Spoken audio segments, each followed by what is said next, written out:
Good afternoon and welcome to our Saturday Sports Special, our weekly weekend program where we look at sporting developments as well as discuss with the sports makers, that's the sportsmen, sportswomen, coaches, administrators, whoever involved in sports directly or indirectly, and hear from them what they have to say. Well, this weekend in particular, we are zoning in on the parents, very important aspect. The parents who somehow use their time to keep their children in check, keep them focused, to ensure that they excel both academically and sporting wise.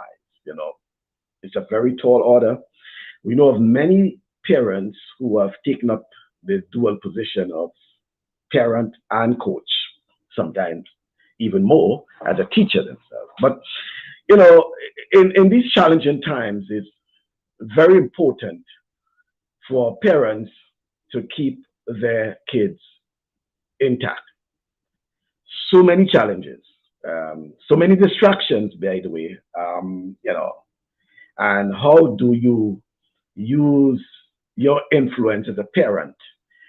And in some cases, there are parents who have excelled in sports, so it's a sort of lifetime experience. And there are those who didn't for some reason, but they want their children to excel.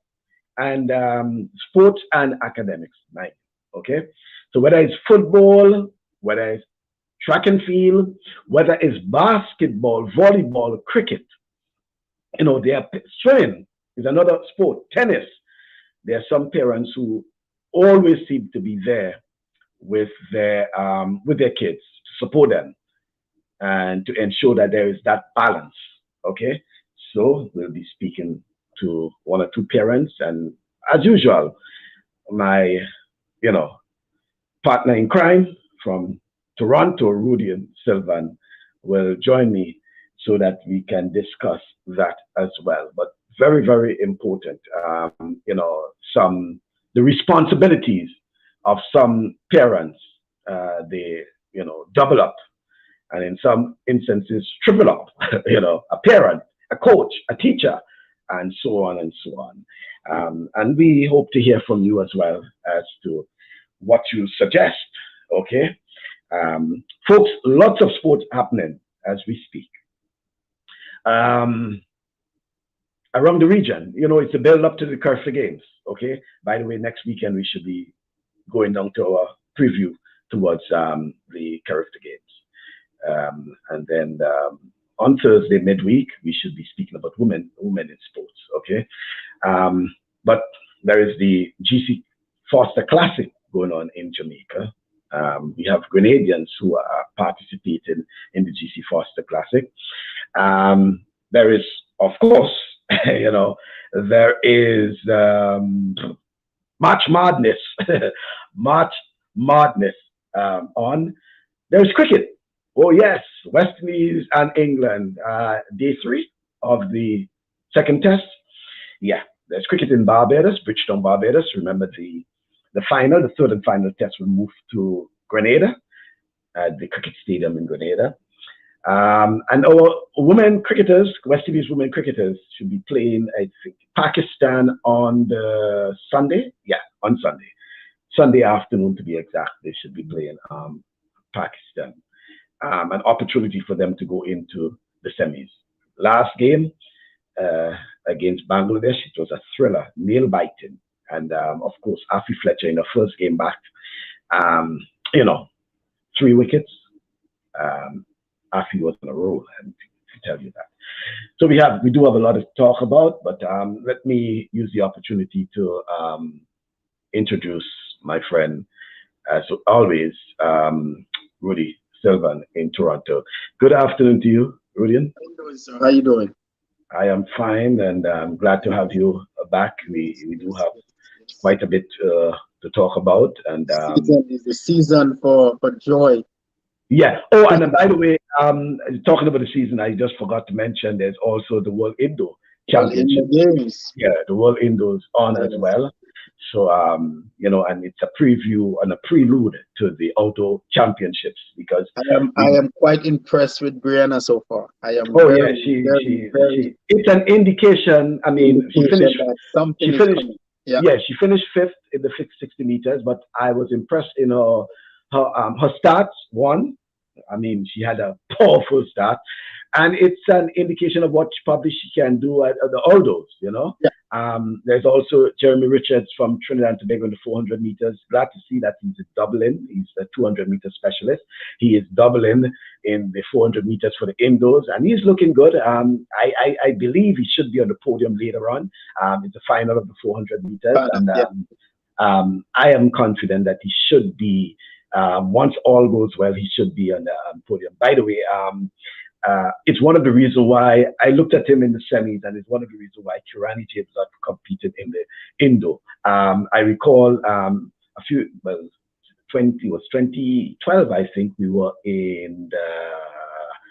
went to the same World Indo Games, and he didn't make the final, did he? No, but it was a situation where he had to kind of ease up a bit because yeah, I remember that. Knowing how Kirani runs and how he sort of pelts his leg, it's easy to be clipped.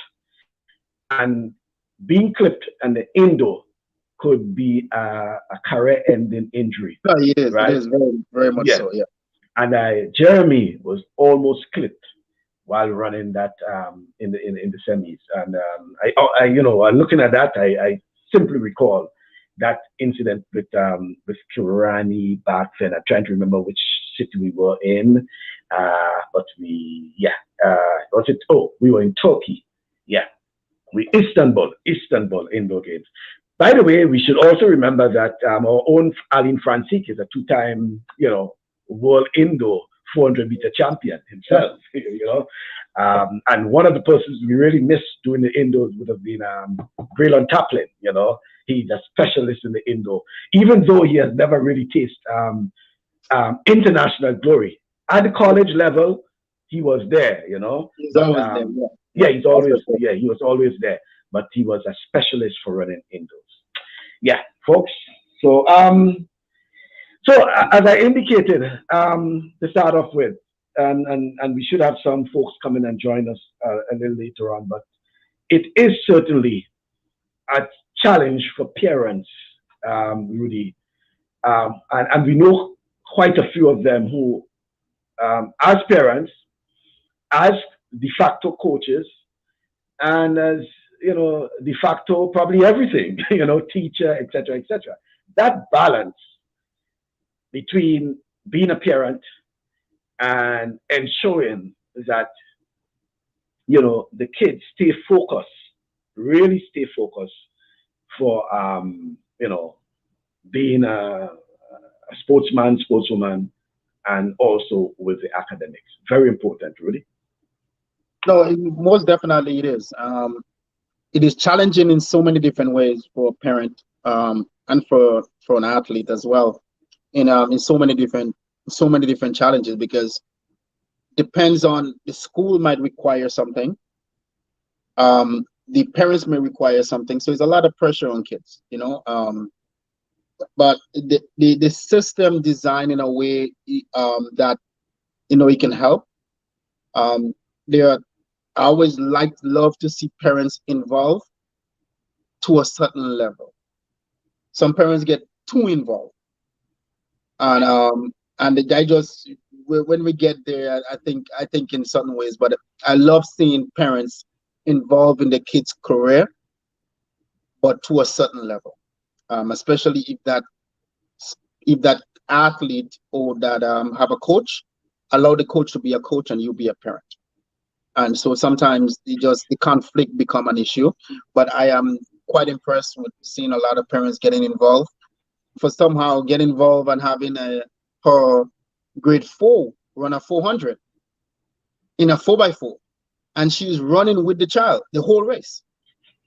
And at one point, when the child is going by, she pulled his hand, and then now she's pulling him, and that kind of spoiled the whole day for the sports, with my understanding. So sometimes they get a little bit too involved, and sometimes they just have to draw back a little bit. And there is ways you could get involved by not getting into it. Uh, well, I probably made for TV, I should say, because something like that would be very hilarious. But yeah, you're correct. Too involved, and I've seen that many times before, where, as you say, parents get a bit too involved. And we we had that where not just parents but family members get a bit too involved, and um, growing up, we would have seen that on the even the local football. I, I, I came from But I a mean, village. out here we have it Yeah, a lot. Being hockey is so big, hockey parents, man. Woo. yeah. Yeah, But I came from a yeah, village where football is really the air. That's River Road, and yeah. we used to have, especially the female. They used to encroach on the field. Yes, they used to encroach on the field. But what I Many noticed, times is mainly to support, like a goal scorer. yeah, So they're on the field celebrating, etc., etc. And yes, they used to and, run lines too. So depending on which direction the ball is going, you will see them on the lines running up and down. But what you're saying there, a bit, and I but think it's a bit too much. here is the challenge, right? You had a great program last week, um, and I mean we're not going back to it, but just to reel it on what it was. There is a system breakdown, especially in Grenada, and we've seen it happening, and it's not COVID, it's pre-COVID. It's been going long before COVID, where certain parts of Grenada have programs and certain parts don't have programs. So I grew up when we always had programs going on. We have our soccer or track and field, we had basketball, they had netball for the kids, cricket. There is programs. Now certain parts of Grenada have programs and some don't. So the system have to come back, and then we put in everything on the kids on technology and stuff. It's not the technology is not a problem. There's no program for them. The technology is not going nowhere. If they do the program, if they go to the program and they come home, they can go on the technology. But because they have nothing to do, they're on the technology. So that's all they have right now. So we have to get back to the program and get things running for these kids today. Now, teachers have a challenge with allowing kids have to have a certain grades. So they have to balance that, especially kids who play sports. And if they don't, then they can't compete. Then you have parents getting involved. And then it become a trickle down. And so that put in teachers in a certain way, parents in a certain way, the students in a certain way. So we have to see from a big perspective that it is not only sports all the time. Academics comes first. And if the athletes don't know that, then it's a problem. In university, I was in university, and if you don't pass in certain amount of class, you can't compete. That's how it is in university. In the previous high school that I came from, we had to had well, we had to had 70% to play sports. Right now it's 50%. And some parents and some teachers is still fighting for 50%, meaning that if you have 4 class, all you have to do is pass 2 to play sports. So you have the problem going on with parents coming in, want their kids to compete, want their kids to do something, but when it comes to the academic part now, there is a leeway, and then you have those who saying parents who fighting for their kids to school more than sports, and then you have teachers and coaches are saying, man, it's such a good athlete, they could make a future of themselves, but the parents making the decision for them. What can I do? So there's a breakdown somewhere that we have to get the silver line. We got to come in the middle, and what is the most important thing moving forward for kids? My opinion, academics first, sports is Mhm. after. Yeah, well, there'll always be that argument in terms of which, how you make that balance, in terms of And the at the same sports time, and don't academics. get me wrong, we have athletes in every sport that have challenges. They're not academically up there. So what do you do? Do you take that away from them? You take that one good thing away from them, which is the sports. So you in a you say the city balance right there, because some of them do have the academic challenges. Mhm. Um, could be at home, it could be the community, it could be wherever the problem is. But all Mhm. they have going for them is the sport. And then what do? You take it away from them. So what do they lead to now?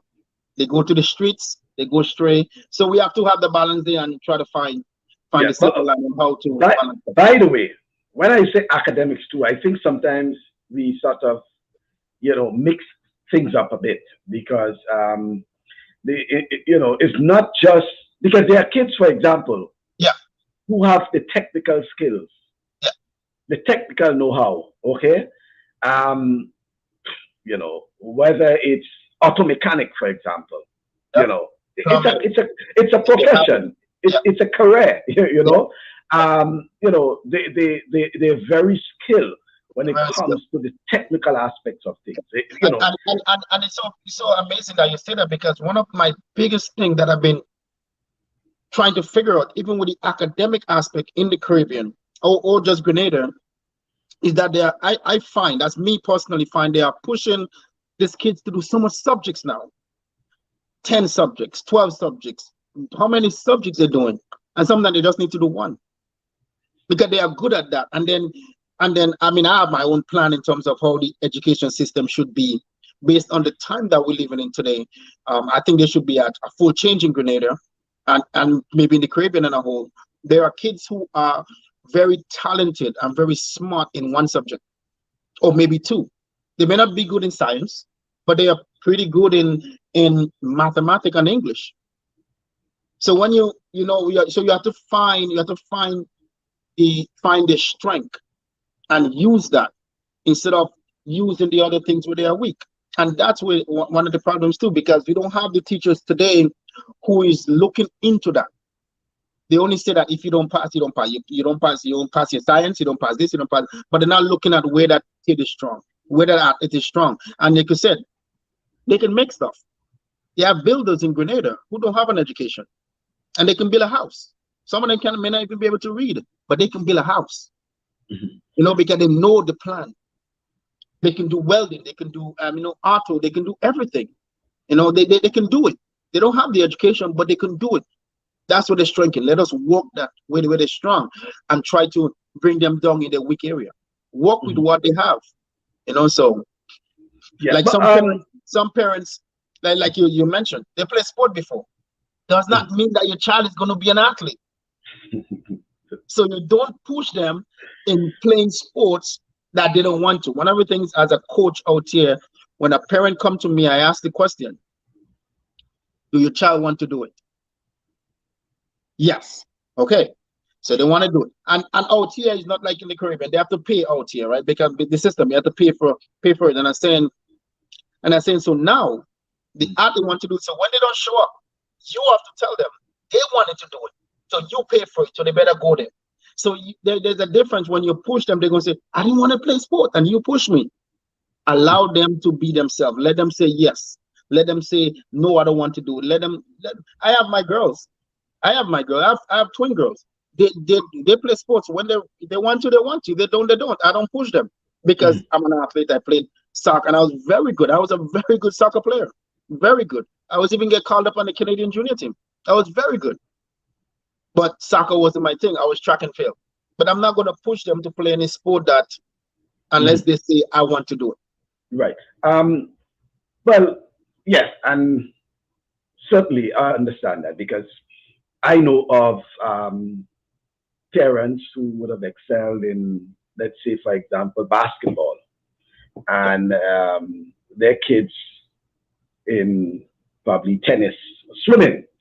I know of, yeah, swimming, and I know of instance of a parent who was really involved in track and field and has a son who is involved in basketball.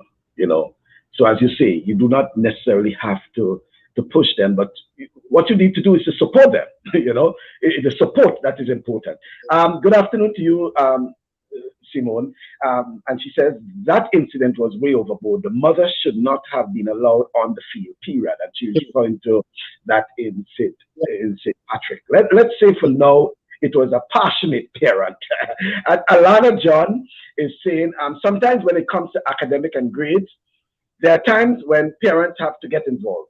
I had one incident with Nazio during his sophomore year when he was told he was not eligible. I had to get involved and go to the school because the teacher did not put in his grade and had him as failing. So on one side of it, you have to get involved as a parent. And oh, yeah. And Toro is saying, Rudy, I have to check into your boast about being good at soccer. Headed to the Toronto reference library right now. All right, Toro. Probably if it was hockey, if it was hockey, but certainly, parents, you know, and yes, we might say a bit overboard, and sometimes I know the feeling, the emotional feeling, the passionate feeling about being involved, and rightly so, but sometimes you just need to tamper down a bit and control the emotions and things like that. No, Yes. and listen, I was I might look young, but I teach high school and elementary school special education for 17 years. And and one of the things I always sit parents and said, because you have some kids who is trouble, and I sit parents down and I said, you give us the opportunity, you give us the right 6 hours of the day, we are in charge. For 6 hours of the day, allow us to be in charge. So for 6 hours of the day, the teacher in charge. But if there's a situation where parents need to be involved, then we call you and we get you involved. But for 6 hours of the day, allow us to come in. You cannot come in and say, do this and do this. No, you don't have that right.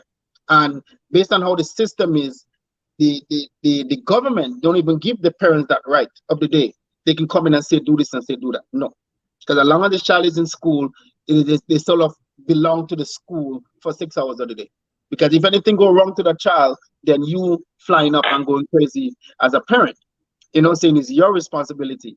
But then they allow us to have that responsibility. So some parents need to know that if you let the kids go to school, that means you trust the school system, you trust the teachers to teach them the right way. And if you find there's something else, then you can have a one-on-one with the teacher, with the principal, and go there. But not when you come in and going overboard.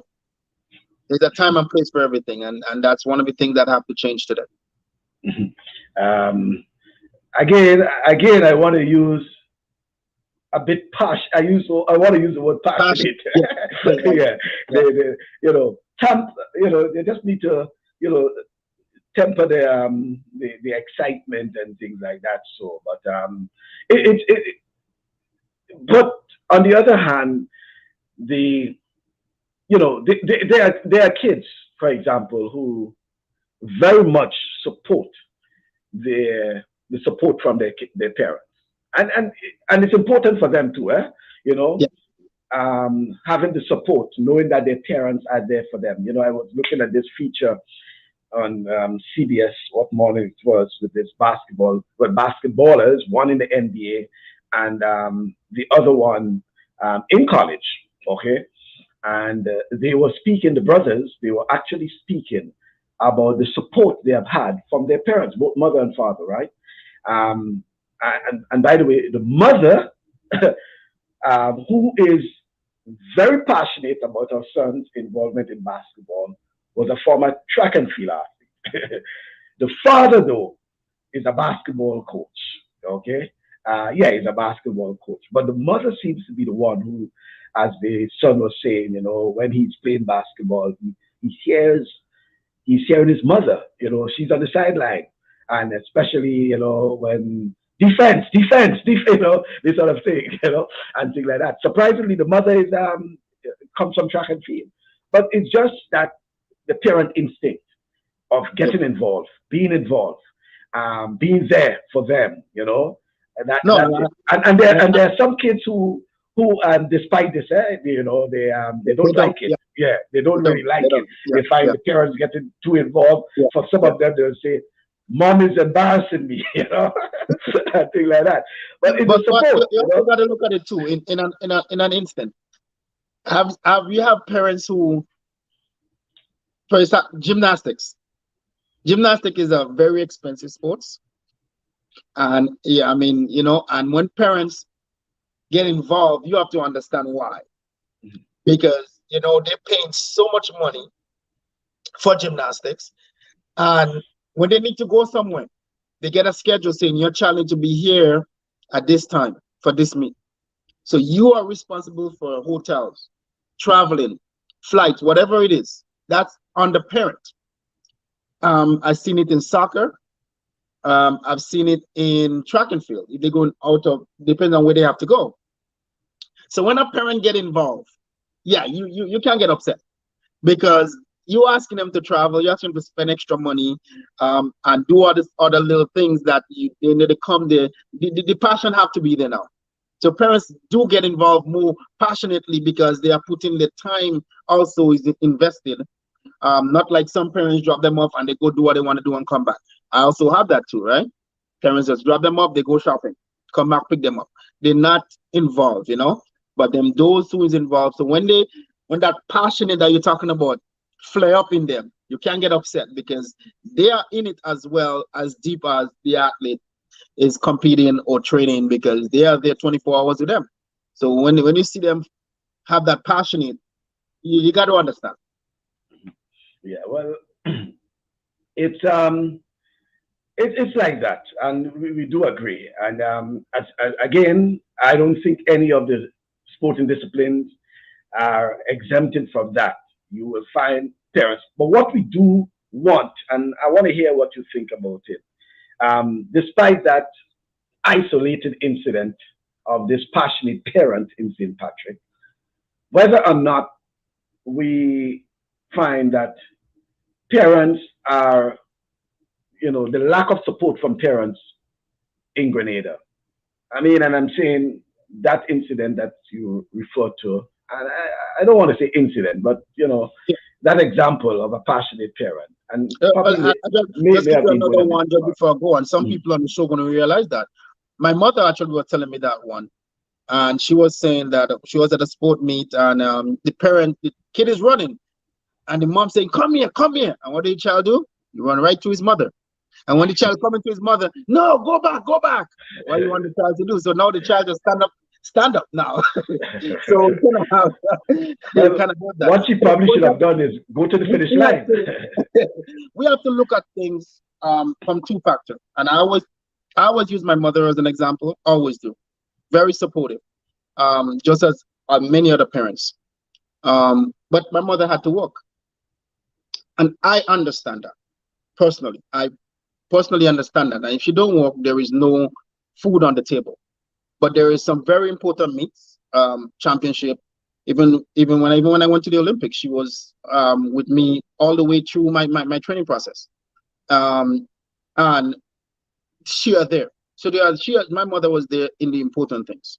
But sometimes you just go to a little meet, just a little meet. It's not that thing. But like I said, some parents have to work, so we have to look at that as well. That and some parents may not have to work and they choose to go in. Some of them just choose to stay away, which is not a good thing. And only when you hear the kid's name call out in the street, especially in Grenada, now you want to, you know. But the support of parents is very important. But also athletes have to know if their parents have to work to put food on the table so that they can have the energy and the good meal so that they can further themselves. They have to see that and they have to understand that too. So parents have to be both. I know it's hard. It's a balance for parents to be there and to be at work, and sometimes you have to make the hard choice. But that's part of it. So we have to look at that on a big spectrum from parenting a job or parent that's just at home and choose not to get involved. Yeah, well, but do you think the question now that we do have a lack of support from parents, from what you know of in terms of sports in Grenada? Yes, probably swimming, tennis. You will see, parents out there supporting, even traveling with the young ones. But in terms of netball, football, um, track and field, you know, whether or not we should have more parents involved and involved in the sense of supporting their kids and also supporting whether it's the club or the being involved in the club and the associations of wherever possible. I recall, I think it was a year or two ago, I was in Grenada briefly, and I was astonished. Well, I should I use the word astonished, but surprised that. And I don't know if it's because the kids were traveling that I saw so many parents at the headquarters of the Football Association. I don't know if it's a usual thing that when the kids are training or when they are playing, that the parents do come out and support. But I was surprised that there were so many parents that afternoon because the kids were they were getting ready to encamp, because they were flying out the next day. But so many parents were around, and I think I need to ask probably the GFA about that, for clarity. But I was surprised of the number of parents. If that is so, I applaud them for that because it shows that there is a support and something we haven't seen in quite a while, But the question to you is whether or not you recognize that there is a lack of support from parents in some of the sporting disciplines we have mentioned, albeit when you come to things like swimming and tennis, we do see a number of parents there supporting their young ones. If I have to put a percent on it,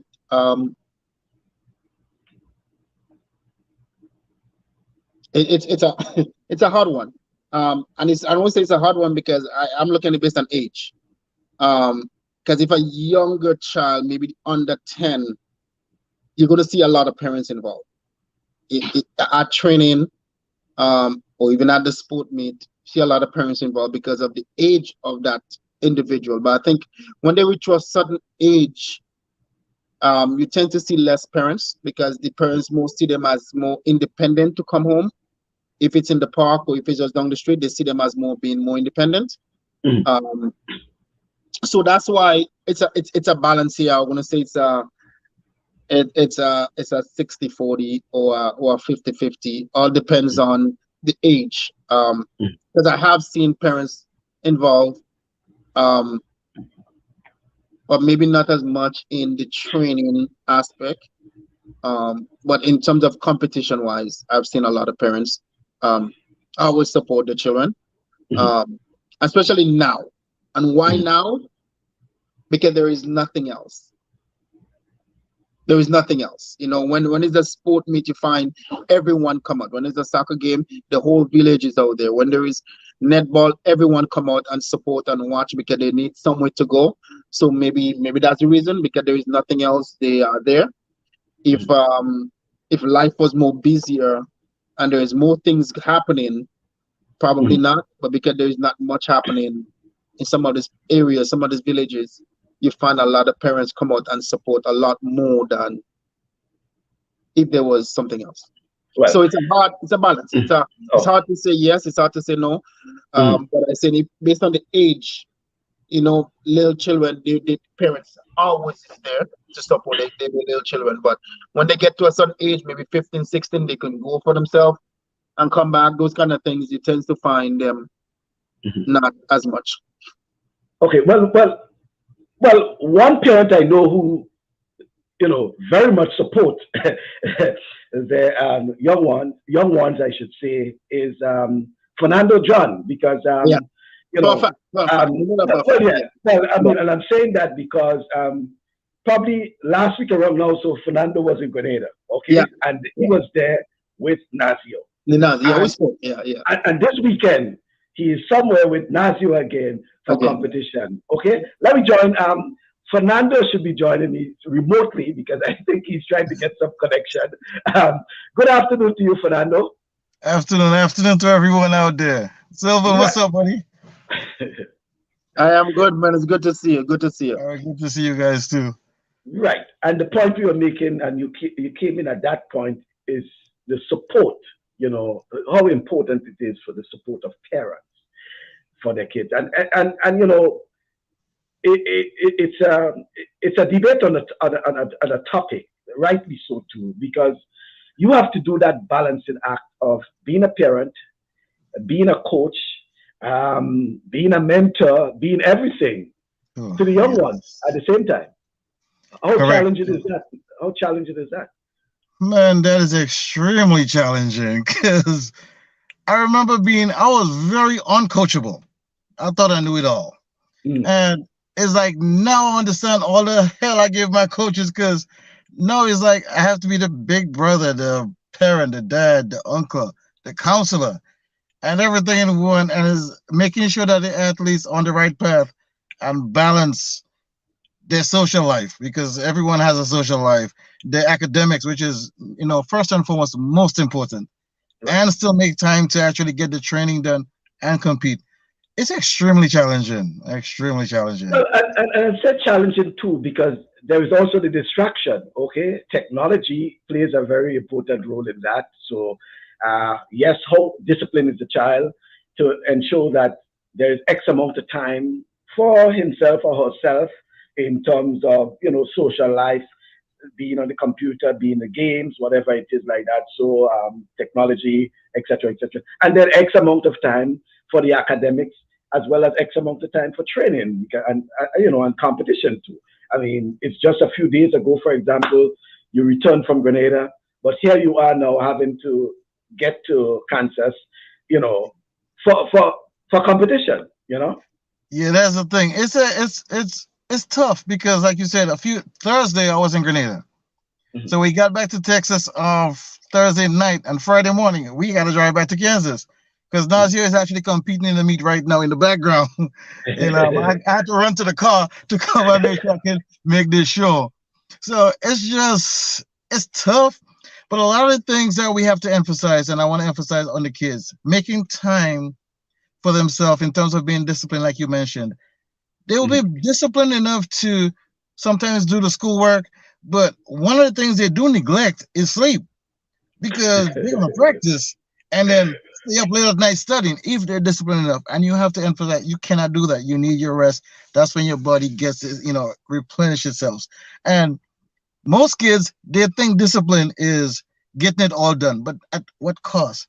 So we also have to be mindful of that. Yes, they may do the training. Yes, they may do the schoolwork, and most times stay up at night to write a paper or something, leaving it for the last minute and losing sleep. That's something we need to emphasize. You cannot do that. They need their rest.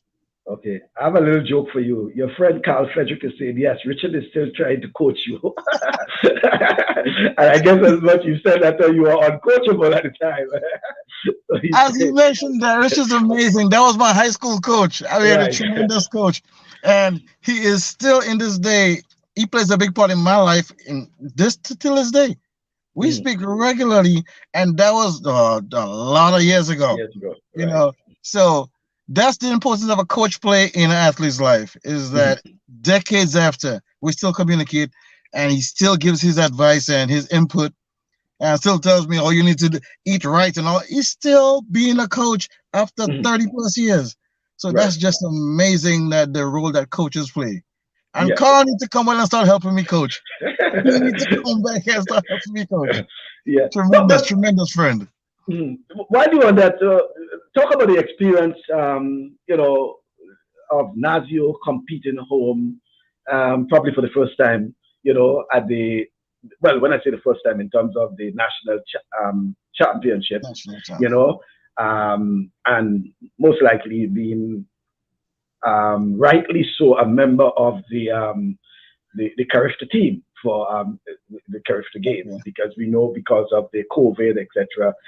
It, you know how it would have hampered preparation and having hosting a championship as such and things like that. So, but the whole experience of Nazio being home in Grenada and competing among the locals, as we should say. Yeah. Mhm. It was to me, it was I loved it. It was such a fulfilling experience to see him out there and the Mhm. way the people received him.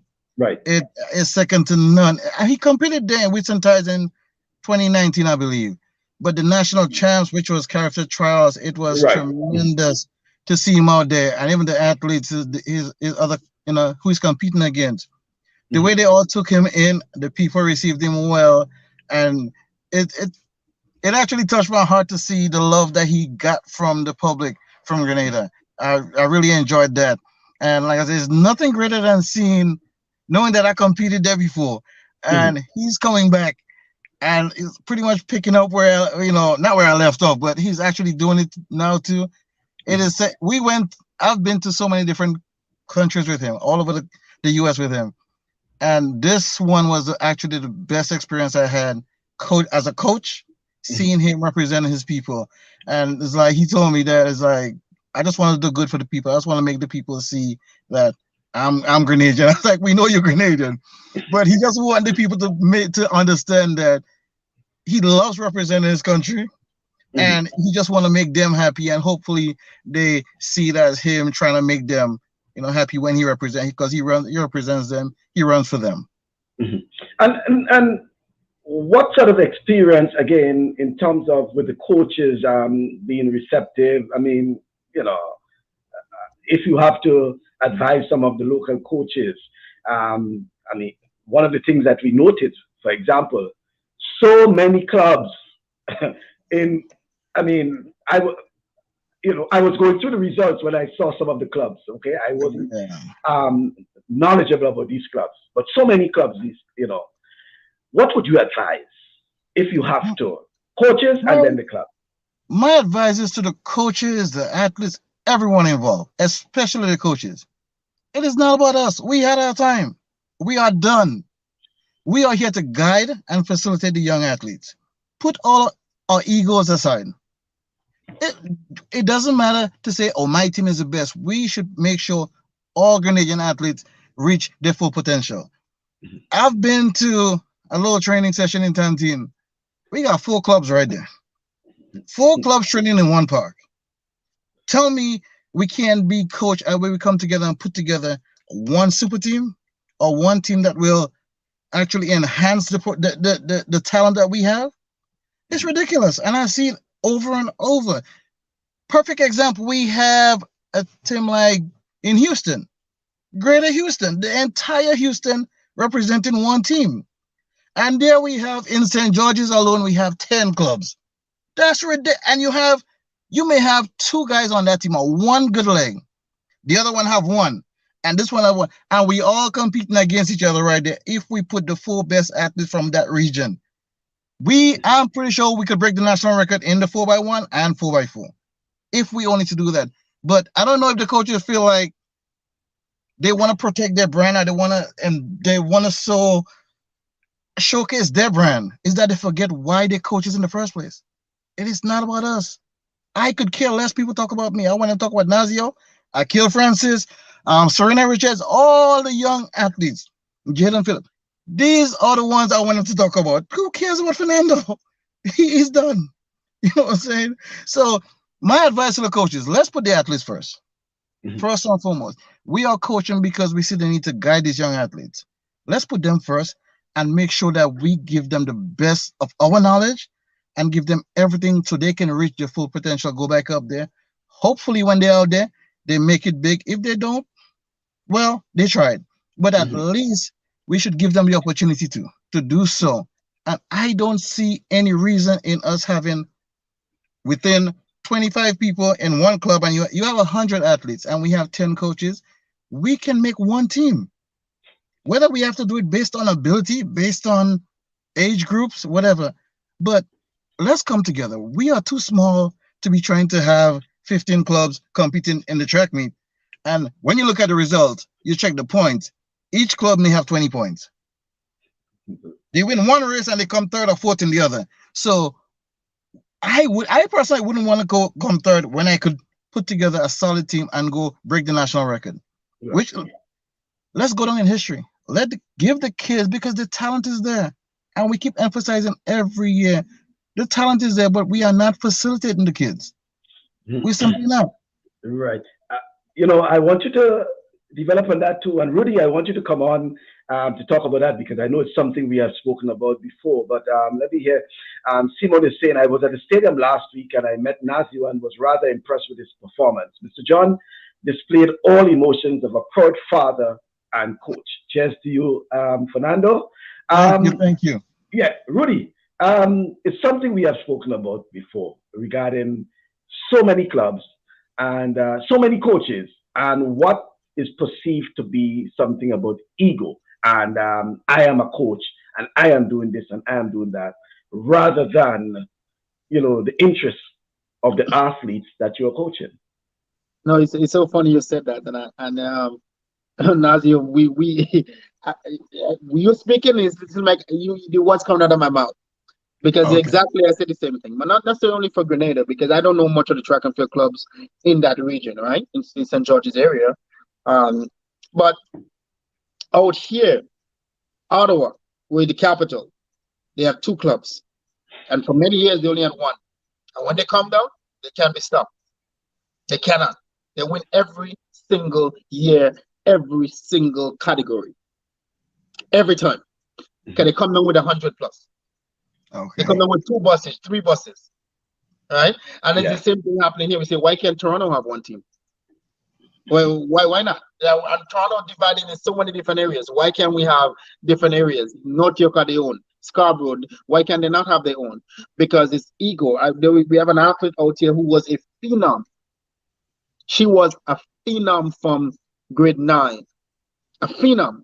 She went to Oregon University and she just fell apart because a coach decide that he want to embarrass the national team. So he make her run in every race, every meet to embarrass the national girls. And she just destroy her. She was a phenom. Okay, she was running 51 point in grade 10. Wow.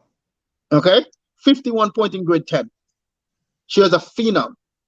And she was good in the one, the two. She was winning 11 points in grade 10 as well.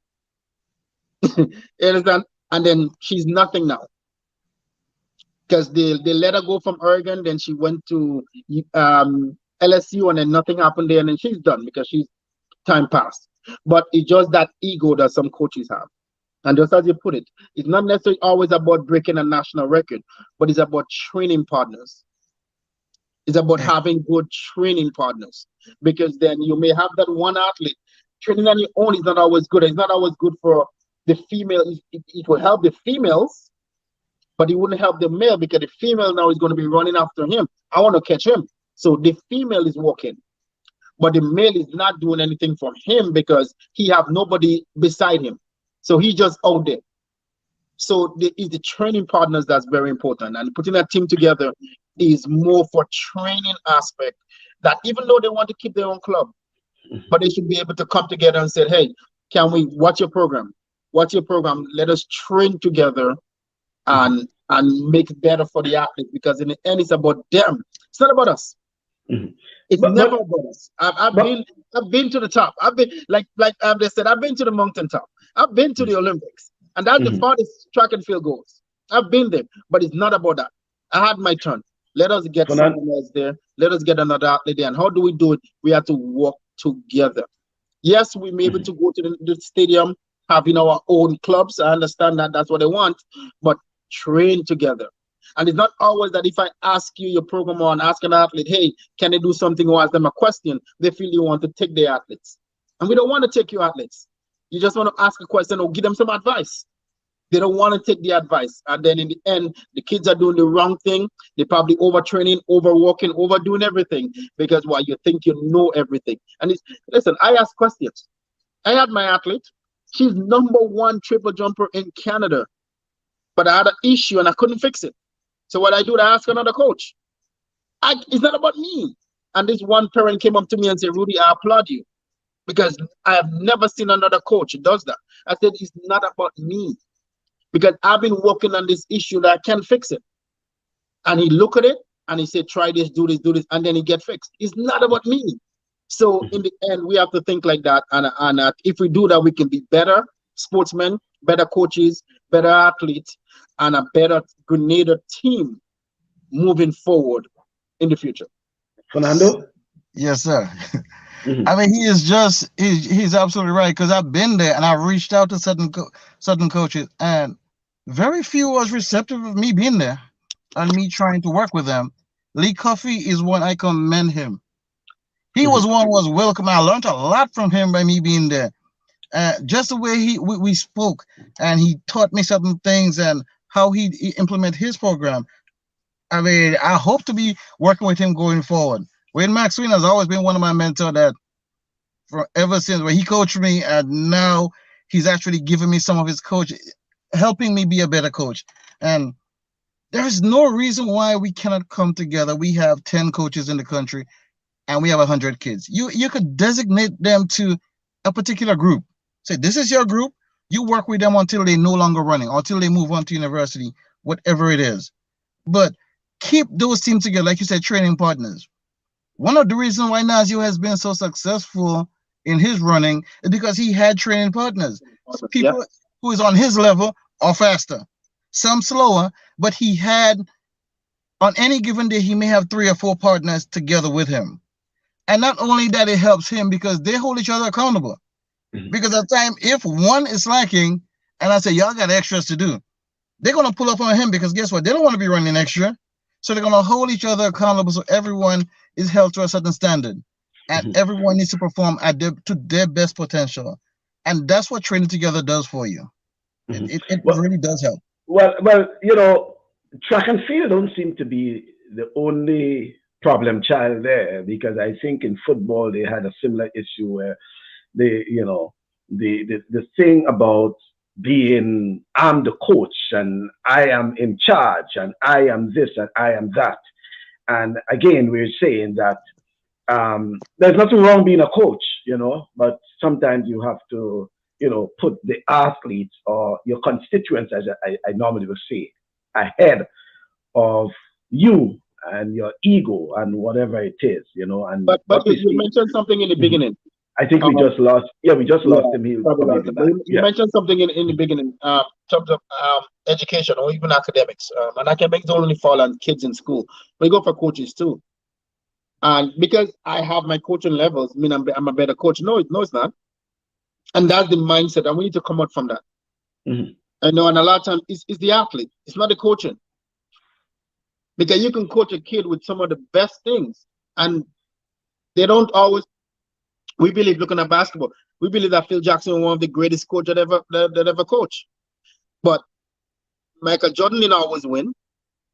Phil Jackson didn't always win in the beginning.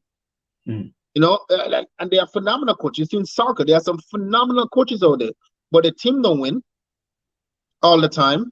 So you look at the same thing, and sometimes we see something in track and field. We have some great coaches, but when they go out there, Alan Mhm. Francis, he's a phenomenal coach. He's one of the one upcoming coach. His athlete didn't win. Yes, he went on the podium, but he didn't win. And I'm pretty sure that if there's an issue, Alan Francis will probably ask questions to someone else, asks his mentor, ask someone else. So Mhm. we always do that. And listen, now now you're talking about mentoring. My former mentor is in Grenada still, and I still call him, and I still ask him questions. I still do. I said, listen, I'm trying to do this program here, and da da da da da. He said, okay, try this, do this, think about that. What this, do this. And one of the main thing I do now with my athlete, the first thing they come to me, I ask, just write down for me everything you eat for 1 week. I don't care what it is. Eat and drink. I just want to know the time. Okay, there's something I'm meant to them. And then I'm going to change the meal plan. You're not supposed to do this here. You're not supposed to do this Mhm. here. You're not eating here. You're not drinking enough water. So, and all of that come from my mentor. All of that come from certain things. So that it's all about the athletes. It's all about the athletes. Mhm. So we got to look at Yeah. that. Yeah, Yeah. well, the discipline itself. Yeah. Roger Augustine is saying that we should have an area meet where the clubs in the parish can put the best athletes together. And yes, the records can be broken and the performance can improve with meets like these where the clubs can come together. The limited mini meets doesn't allow for your suggestions. He went on to say that we need more competitions aimed at getting relay teams from the clubs and meaningful competition for our seniors. We do have Fernando is back with us. Fernando John is So, back with us. He's the yeah, father sorry of about that. Reception is dreadful Nazio. where I'm at. We do understand. We do understand. But was making the point that but how do we get these coaches, to understand the importance of having the athletes, and when we say athletes, whether it's football, whatever sport that they involve in, their interests ahead of their ego. because as we rightly say, and it's something we have discussed, what you're saying there, I don't think it's anything new, and I'm certain there are people who are aware of that, that it's too much about the coaches rather than the athletes themselves. They need to be a bit humble, and you know and have the interests of those athletes ahead of their ego, and at the same time be willing to collaborate. And as you said, you went to Grenada, you met Lee Coffey, and there was some level of collaboration. I think it was with athletes as well as and Lee. And Lee's a humble guy. You share Yes, something with him, he shares with you as well, and that is the sort of collaboration we probably need from these coaches. Probably you can share with us some of the experiences while you were in Grenada as well with the coach. well, like I said, that's the first time I'm actually meeting Lee Coffey officially. I knew of him, Hmm. but that's the first time we actually was introduced, and the reception he gave me was second to none. It was just, I was humbled by the way he was eager to exchange ideas and Right. to let's put his kids first. And Hmm. it's just Win Maxwell has always been that. That's my big brother, my daddy, uncle. He has been that from day one. But to meet Coffee and the way he reached out and we collaborated is, man, it gives me a lot of joy to just to meet with him. And as you ask, how do we get the coaches to put the kids first? The parents. Simple. The parents have to make sure that the coaches know, listen, we appreciate everything you're doing, but it's not for you to put yourself before the kids. If my athletes are running and they take a picture, sometimes I don't even want to be in the picture because history, I don't want to be part of taking away from what they are. It is Hmm. all their glory. And I think the support needs to be there from the parents, first of all. I need to make sure that the coaches and them on the same page as to we are doing what's best for our kids, Let whether me ask it's you a question. Let me football, ask you a question. everything. Yeah, You are a parent. I'm coming to you now. I'm a coach, yeah. and I'm telling you this question. So forget that you are a coach. Forget that I'm you a are parent. grown. Um, I know your son is a good athlete, and I can take him to the top. If he train with me, I can take him to the top. I can get him a scholarship, and I can take him to the top. What would you say? First of all, that's all great. I would love for my son to get there, Yeah, but what are the methods you're going to take to get him there? yeah. But you see now, so Are here, you going to treat him correctly? yeah, You do but your research here, on the coach himself too. and that's what parents don't say, and that's what parents don't ask, and that's But you why need to. someone is going to come to you and speak to you the nicest way ever, But I and get then that you're all going to the go. time. It's like a university coach coming to your house. And they sit down Yes. on the table and they said the university have this, they have that, they have that, that, that, and you get excited because you see butterflies now. You And understand? And I'm glad and you that asked that that's where the question. problem is. That's where the problem lays. So yes, it's important for parents, but you have a parent who don't have anything, and a coach come and say, "I can get your daughter an education." They're not Yes, it's thinking all in well the and good. moment. Yeah, they're not thinking in the moment that training partners. They're not thinking about it. They're not thinking about it. They're thinking that you say you can do this. So guess what? I will give my daughter to you to get there. And I think it is very hard right now to get coaches to work with each other. And my suggestion towards that is work with who you can work with. Coaches will have the ego. Just work with those who see your ideas and who want to work with you. That- Otherwise, if we come up with everything, just work with who we want to work with. I Some coaches understand. will understand what you are coming from, understand your point of view, work together with them. You might get three coaches, which is three different clubs. Now you have three and leave the rest alone because of the ego. But it's all about talking to coaches, and the question is, how do you get those coaches to come together? Is just work with who wants to work with you, work with who see the idea. And those you can't. Otherwise, you'll be saying the same thing over and over and over and over again, and the same thing, no movement. Work with who you can work with. But the problem don't really fall exactly on parents in one sense, only because a coach will come and say, "I can get your child there," and a parent will see that because they don't have that understanding like me and you have to ask those Okay. questions. So it's harder I'm for glad, them to see that, right? So yeah. I'm glad you said that because I faced that same as a parent now. I'm not coach. When Nazi was about to enter university, and the amount of people, the amount of coaches that approached me to get him to go to his university, we have to be mindful of that coach may be at a prestigious school. We get that. And they have a good program. At least we believe they do. But how much people has that coach developed? Do your research. Done. Because a coach may be at a lesser school and he has developed more athletes But at that but top level. but then define develop. If I take my athlete and when I take my athlete out of Toronto and I send her down to Oklahoma, she has the number one junior in Canada. She has number two in Canada overall. As a senior, she was number two, number one junior. He's not developing her no more. She developed already.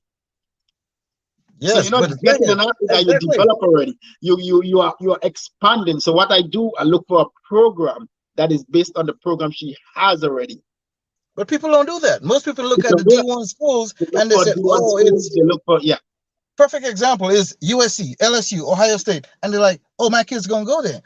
But the coaches as there, have those coaches done anything? I could do it. You give me 5 guys running 10-2. I'll make a world-class team. But can I take 5 guys who's going to run 10-6 and get them to 10-2?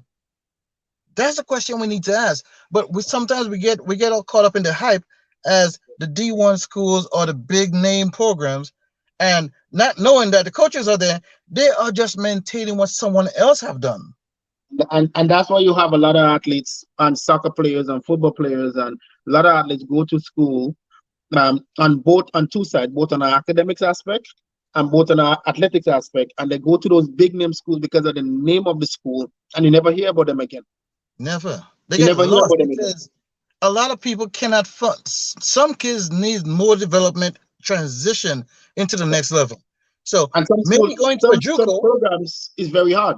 And I'll tell you one of the hardest programs out there, University of Arkansas. Yes. Very, very hard program. We could call So 10 I know. schools that have extremely difficult programs. We could call Yeah. 20 possibly. But when you think about like I said, some kids may function better in a JUCO, where people look at them when they go to the JUCO. And I always tell people, don't look at them when they go, look when they leave. Because you may go running 10. I personally know that coach at Butler Community College, he took kids running 10-9, and they left running 10-1 in 2 years. Mhm. I have seen that.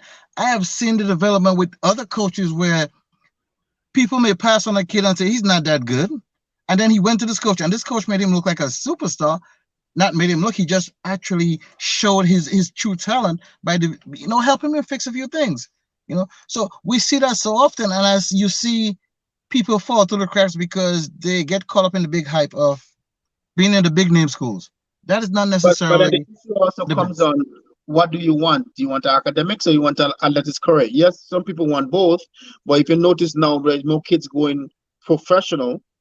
I've never seen so many athletes leave At a college at and a go very at a professional very young age. At a at very a young young age. At a age, very young age. and then I ain't see nothing about them. We have the young man from LSU who won the national championship.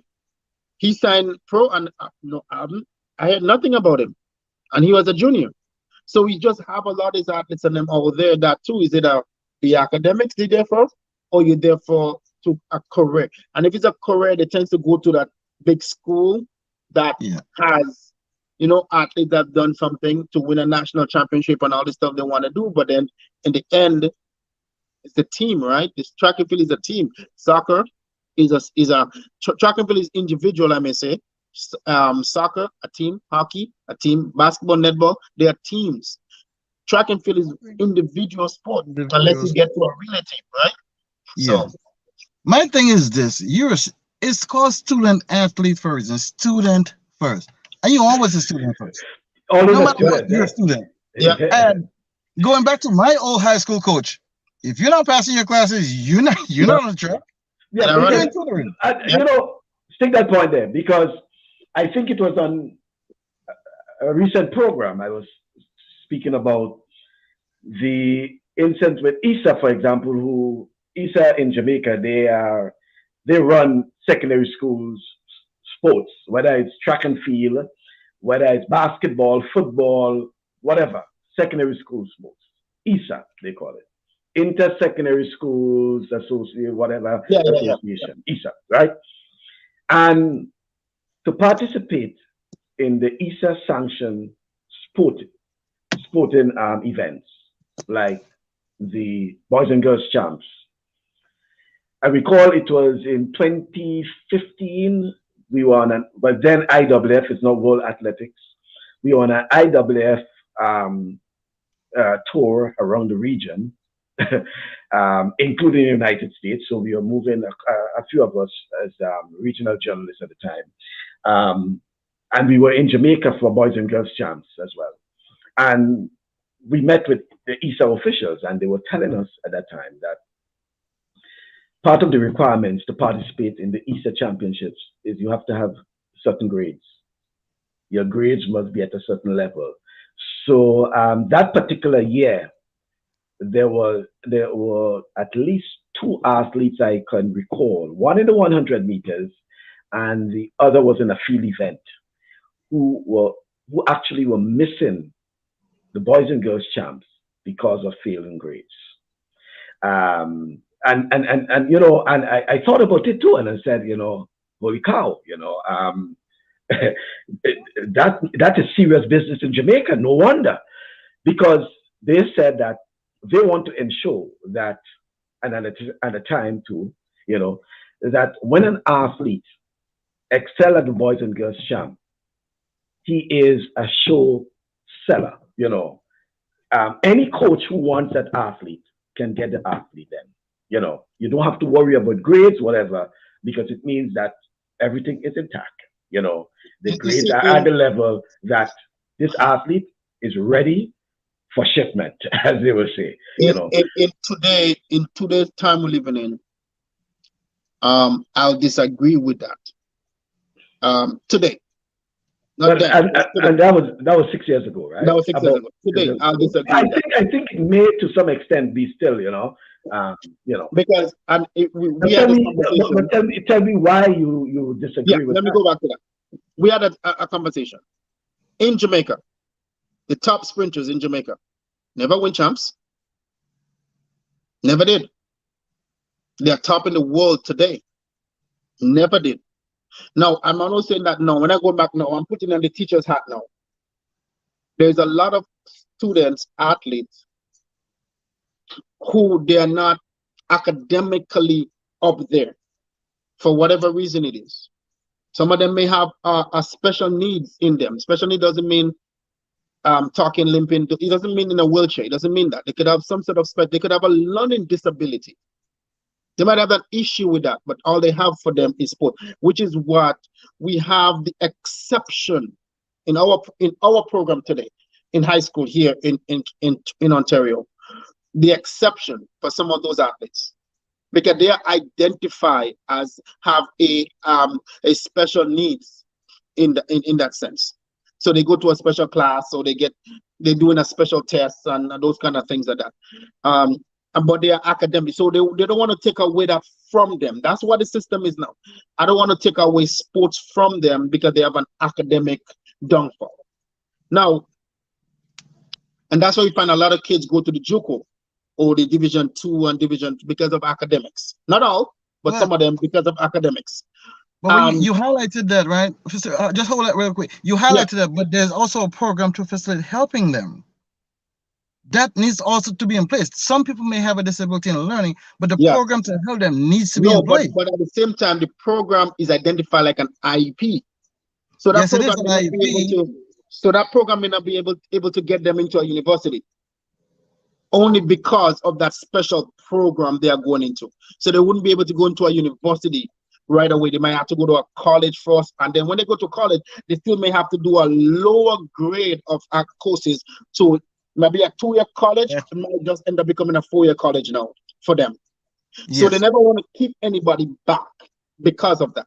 So they identify under an IEP because they're going to show IEP because everything is monitored for them. Some of them might be able to read, but they may not be able to write. So they have somebody scribing for them, or have somebody reading for them and scribing for them, and they just tell them what to write. So they might be both ways. You understand? So they just have that issue. But what they're trying to do is not take away from them. But as long as but they still have exception. You got to come to class. You got to be in school. And a lot of the stuff is still there. That's my You point. understand? So they still That's the have point I'm trying to make. exceptions for them. Yeah. They have that's the point I'm trying to make. There's accommodations, but that doesn't exclude them from them actually doing their part. There's accommodations for them because Yeah. some Yeah. kids may read slower and they need a little more time. I They understand never that. get time. Yeah. Yeah. But So they never categorize on the same level as another student. Because right now in Toronto, like I was saying, or in Ontario, you need 50% to play sports. 50%. That's passing 2 class out of 4. Depends on if you go to a semester school. 2 class, 50%, and then you can play sports. And then you still have some teachers who depends on the athletes who decide to slack around and don't come to school and don't do that. You want to fight for them because you want to win a basketball game. But they don't come to class. So how can you want me to pass them? They don't come to class. So you have the teachers now, we talk about in the beginning, parents and teachers. We have teachers who are so passionate for sport that they want to win. And they will do whatever it takes. So they will see to it that athletes get in, make it through. So they're going to go to the hoops and bounds, and they will try to pass them and try to talk to the teachers and try to do this and try to do that. Get them extra time, get them after school program, give them another day to do the test. There is so many ways, because why? In that moment, it's not about the student no more. It's about the teacher and the ego. So we have to identify the difference. And then you have the parents coming in and saying the same thing. My child is a good child and he's good in the sport. And if you don't do this, you have nothing else. And that, and you hear that, no, you hear that voice coming in now. And then now you're saying that it's no longer about your child. It's about the sport you want the child to play. It's no longer about that, especially when it comes to the sports of basketball now, hockey, football. Because why? They are money sport, especially hockey. They are the money sport, because hockey, they go professional at the age of 18, 17, 18. So they become money sports now. So you see parents more involved, a lot more in those sports, that dollars and cents, where they but can this get goes something back. out of it. So This goes back to what Michael was speaking earlier about. How do the parent make sure that the kids have a balance between academics and yeah, playing sports? yeah. That's where I think as parents we really need to take a stand and make sure that we have a balance within those 2 aspects, No, and it because do, one and cannot I go think without the other. it's important that there is a foundation that's set in the house in terms of what you need to do, not only necessarily on schoolwork, but on chores as well. You know, you have to sweep the yard, you have to do it. We grew up sweeping yard. I don't know if they still sweep yard. I don't know how they do now, but we grew up sweeping yard, you know. But there's also that as well.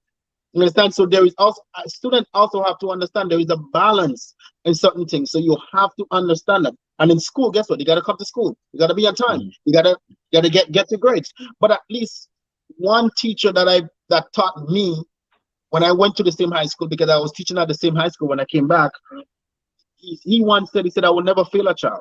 So I will never do it.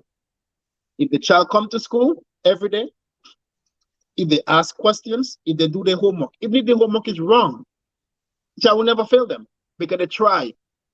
I'm not going to fail somebody who try. They won't get the 80%, but they might get a 50, exact borderline 50%. But they try. You understand what I mean? Compared to, and it doesn't have to be at academics, at athlete students. It could be any student. They try. When you have a lot of kids today, they're not trying because they feel I have sports, I have this and I have that. So they don't. So, and then it becomes an issue. So my thing on that is that there should be a system set at home, a system set in school. I do not coach any kid right now, today, without I'm seeing their report card. I do not. They must show me their report card to be a part of my program, if they're in high school. I'm glad you said that, because I hated when my coaches asked for your report Yeah. card before I was allowed to practice. I hated it because I always thought that had nothing to do with running. And I'm in class all day, and you ask me what class now. But now, if you're failing, I just don't see how I can have you on the track and you're failing. I've had kids come to practice and they're failing certain classes where they're on the side getting tutoring while the rest of the kids practice. Let me say that. I have an athlete that I coach who is actually sponsored by Nike right now and been on his 3rd, hopefully he's going on his 4th Olympic Games, right? And he's on the relay team, so whenever something happened, you heard Canada always bumper. can always bump up, right? So something has happened. So I know you don't have a goal, but yeah, I know you have the silver and the bronze, so you have 3 medals, right? And but I have athletes when I coach, I don't just coach for sports, I coach life. Because I have athletes come back and say, "Thank you for what you taught me here." That means I could have get married, and I know I could find a good husband, and I could have had my kids and raised them properly. They come back and say thank you because I didn't just coach them for track and field only. I coach them life in the track and field aspect. That's why the academics are so important. You know what I mean? And they say if you wasn't on my case about my academics and how I'm doing, I would have never gone to university. If he wasn't on my case about that, I would have never had that. I would have never know what to do. I would never know what to do. So that is so important, and it's an important thing that we have to, as coaches, as parents, as teachers, we have to see the bigger picture, but we also have to have a balance in certain things. So that's the only how we can be better moving forward for the athletes. And we always say it, and in the end, it's not about us. We are in a position because we get there. We've been through the system, so we can come and say, "I've been through this." But you know, Bascom, you know it as well. What we went through growing up, it's not the same as today. It's not. It's not the same because I was say, if I had what they have today, I'd have been a doctor. Mhm. You get what I'm saying? We didn't have those type of opportunity they have today. And I don't see a lot of the athletes or even students taking the opportunity and gravitating on that as the opportunity they have now. Some of the parents right now would have loved to have what these kids have now because they would have been doing something better with their life. And you could ask parents, out of 10 parents, at least 8 of them will tell you the exact same thing because they have the opportunity. We just have to make sure that they gravitate on that opportunity that there is now because we don't know how long it's going to be for. Yeah. Well. As we say, it's not just parents. They are parents. Yeah, In some instances, they are coaches, teachers, and teachers, and they're also mentors as well. mentor. Yeah. So let me get some comments. Let me see. Yeah. Raul Garcia is saying English is English, no matter where you take it, and why pay for something or take loans for something you can get uh, free. Alana John is saying, great point, Rudy. There has to be an exception for kids with learning disability, but I'm not seeing it implemented here in the US. If you do not have 70 or better in all of your classes, they will not allow you on the team to participate in any after school activities and school sports. Kyron Batiste is saying too that I don't know any system where the athlete is allowed to excel in his or her discipline while struggling in athletics. Both need to be encouraged by the parent. So there again, highlighting the important But role and roles of our but parents. Mr. Bascom, we have to be careful too. We have to be very careful when we use those words. Some parent is not academically there. Mhm. They are not academically there. So if you want to depend on them, they're not there. Some of the kids go home with their homework and the parents cannot help them with Mhm. it. Mhm. They cannot. So we have to be able to identify those things. And some parents, they are too proud to come out and say, you know what, I don't know certain things or I'm not there. Mhm. So can I get the extra help?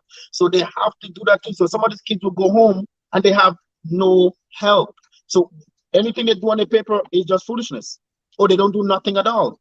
So Mhm. they tend to go to school the next day and then they get in trouble because they never do their homework because they don't have the help. And as as a student, how embarrassing it would be to say my mom don't know or my dad don't Yeah, know, and they, so you and cannot.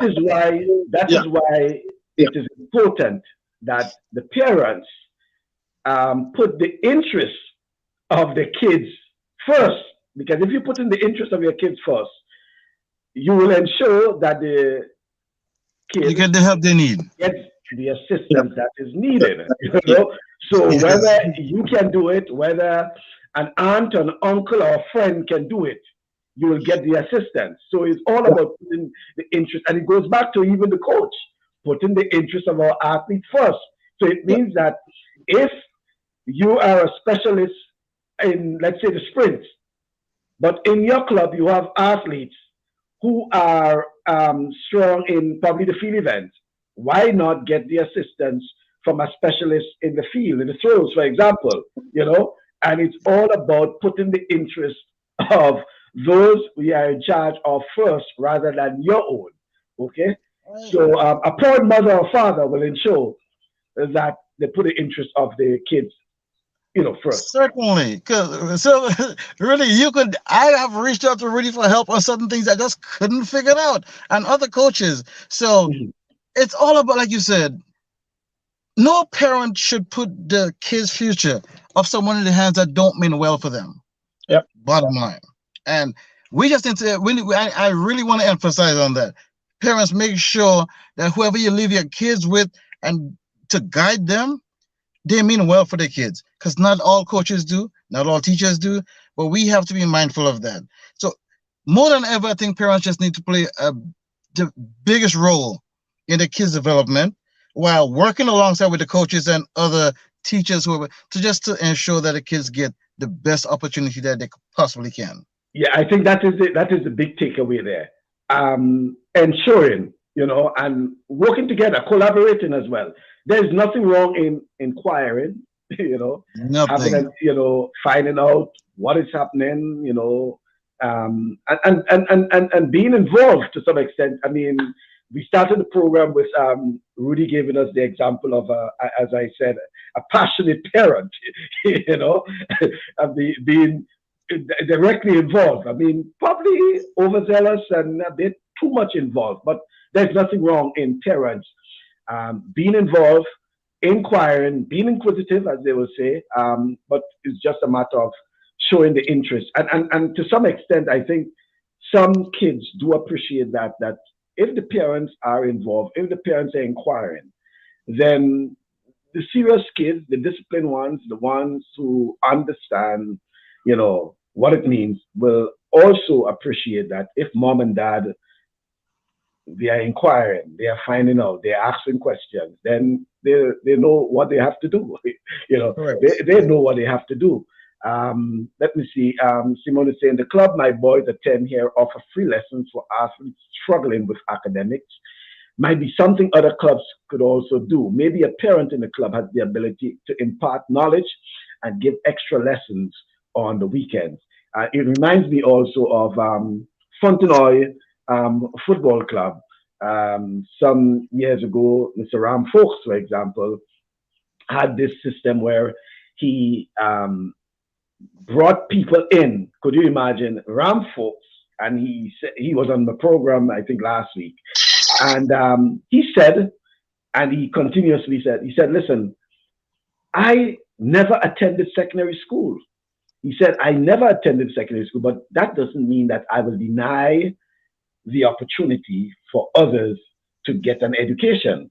And through his initiative and through a program he established in the community, he was able to get people to come and tutor his footballers at the time to prepare them for the SAT exam.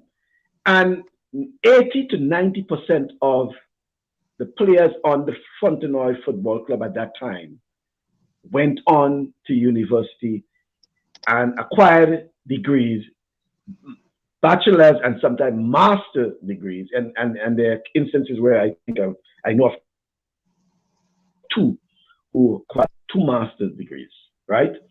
And it was an initiative by Ram Folks, okay?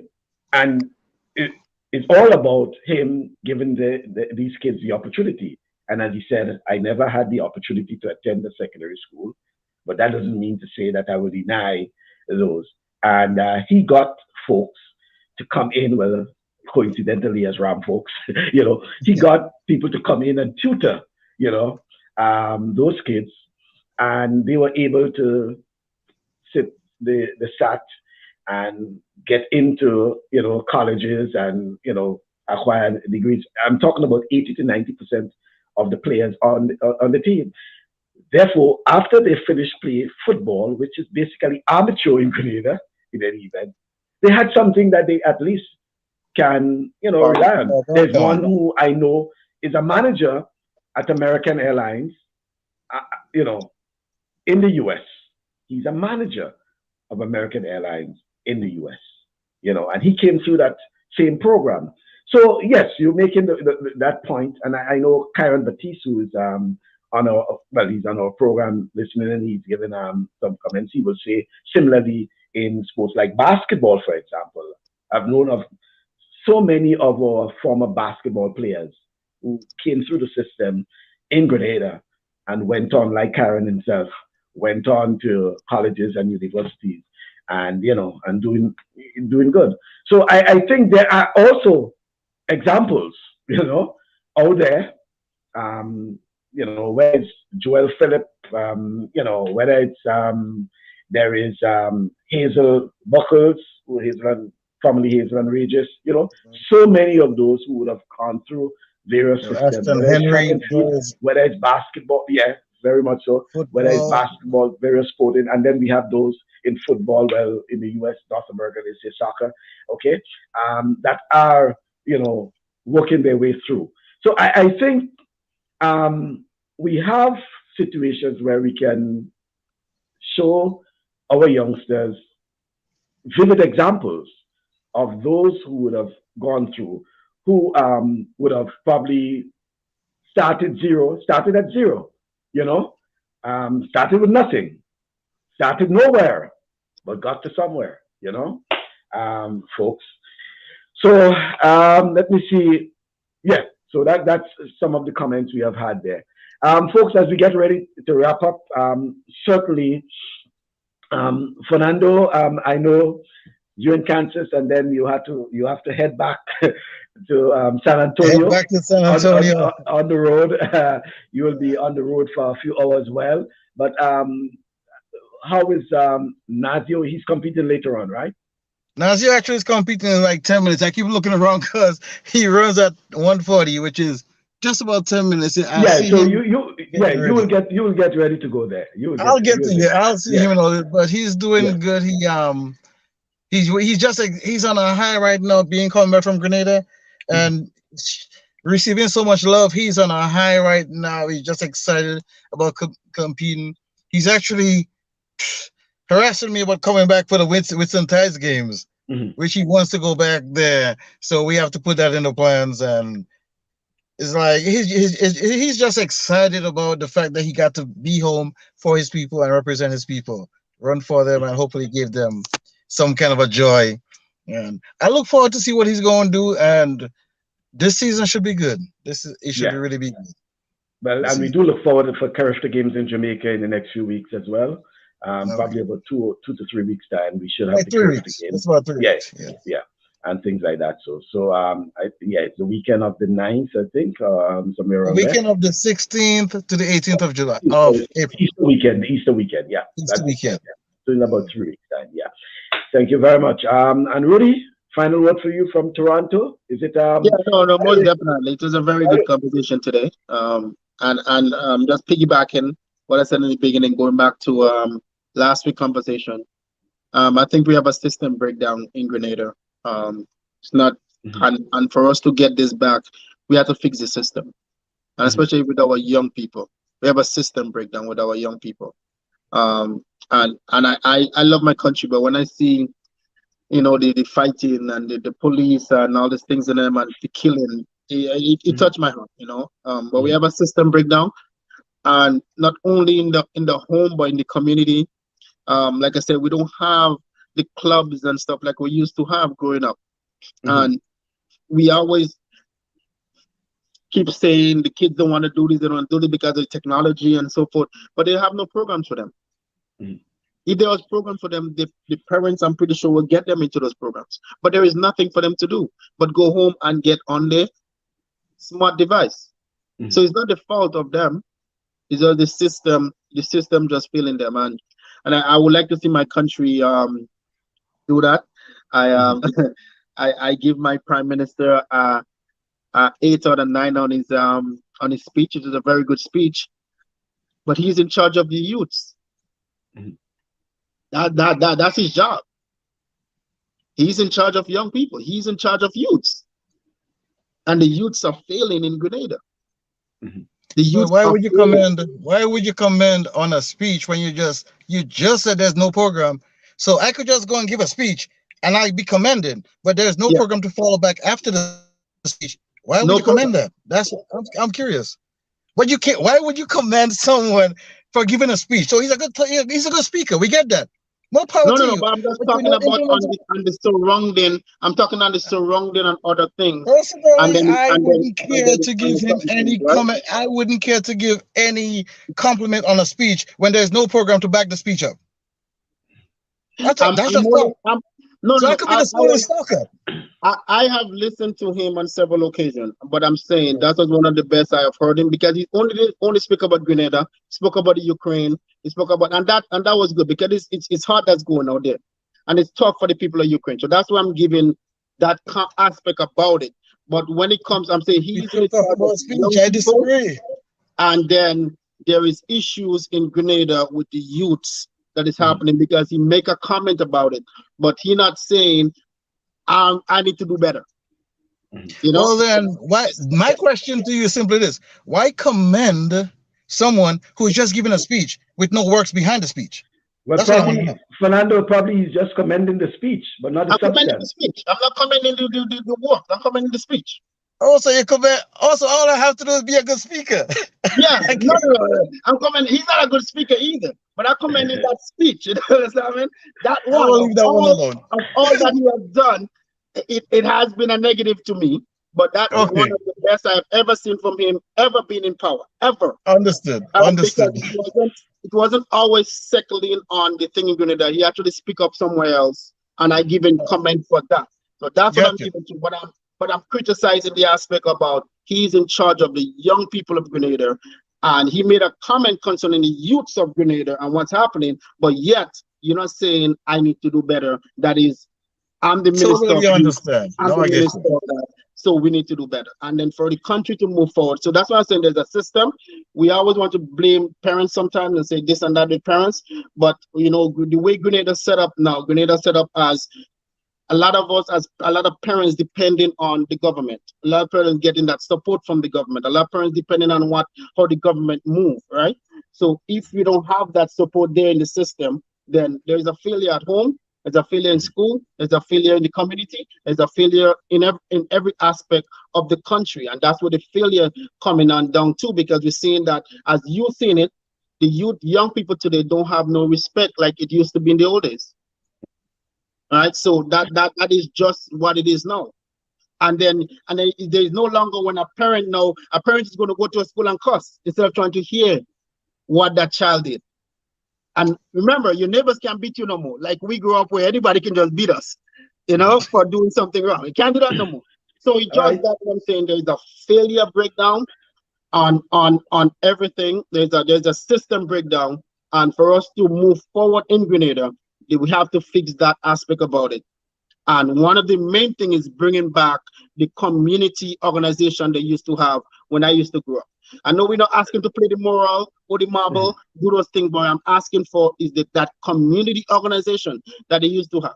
The soccer clubs they used to have, the track and field, the basketball, the netball, all those things that they used to have. And when we're growing up, if they bring those things back and emphasize on those things, you are going to see better in our young people because why they are more active. They are more active. They're not roaming the streets because there's something for them to finish Good, school and go home because I have to get something done. So good, that's good, one of the things. good points there, Rudy. But is a good time also for Fernando. His door is already open, and he has to get Okay. over to the track.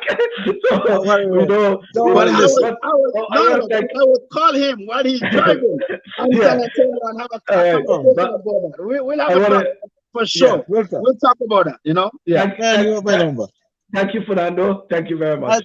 Get, Yeah, get thanks to for the track. having me, and hopefully All we'll the, talk again soon.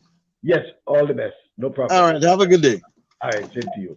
So yes, so Fernando is leaving us now. He has to head off to but uh so young people, Rudy, a small number, not all young people.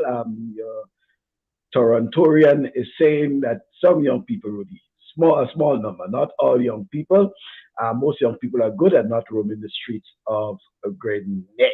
Yes. So hold on. You have to understand. When I say roaming the streets, I'm mm, talking about after school programs. You know, they mm, go when I grew up after school, I'm going straight home. Do what I have to do, and I know that I have something else to do. Some of them yeah. who take bus, they're roaming around. That's what I meant. I don't mean in that they Okay. are roaming the street in that sense. All right then. Well, thank you very much as always. Very provocative, and as always, bringing a lot to the discussion. And thank you to all those who have been part of our program: Fernando, Alana, John, Simone, Roger, certainly as well. Toro Depredine always on the ball with his comments. Karen Batiste, I want to thank you, Ral.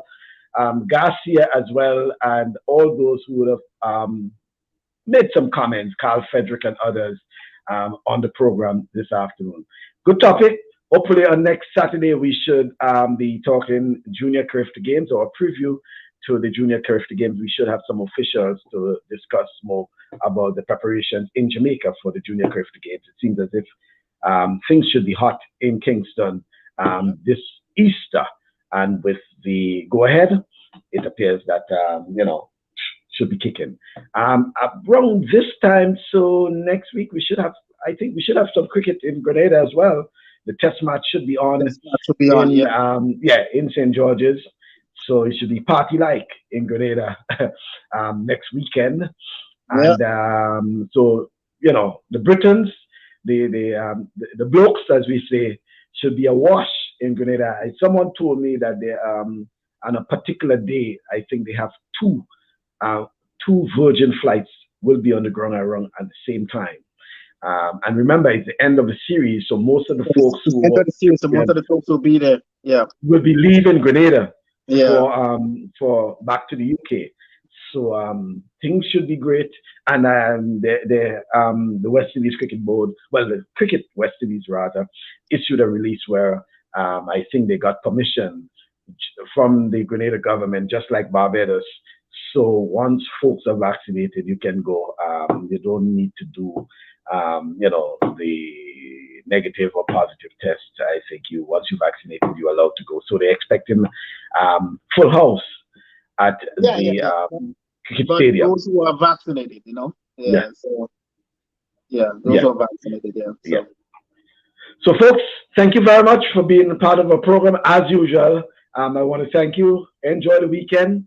Um, Thank you once again, Rudy. And I yes, know, sir. like you, when the program is finished, we'll be going back to the television to follow up on all the sports, including Yeah. the World Indo Trying to Championships. catch up online and see what's happening there too as Yeah, well. That's what I'm trying to do. Yeah. certainly. Yeah. Thank you very much. All right. Have a good one. Have a blessed one. Yeah. All the best Okay. for the Yeah. weekend. Thank you very much. Okay, then. So, folks, that's Rudy in Toronto. And, I'm back here in Williston in North Dakota, where a program will be for the next 1 or 2 weeks, I should say. Yeah. Thank you very much once again being part of the program. All your comments, certainly.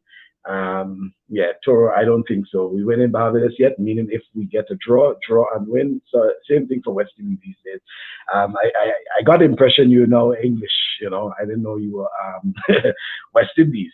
When you say we, so, but it's good to see West Indies.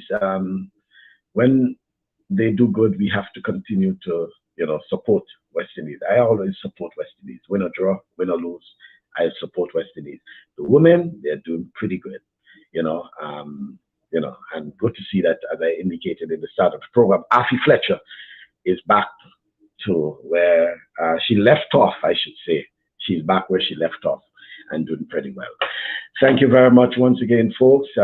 If you mind, there's track and field on. There's the GC Foster Classics. We have Grenadians competing high school though, and there is also the World Indo Championships. We have Lyndon Victor, who is, I think the final event is the 1,000 meters. When last out of, I think it was the penultimate event, which was the ultimate event, which was the pole vault, he was in sixth position.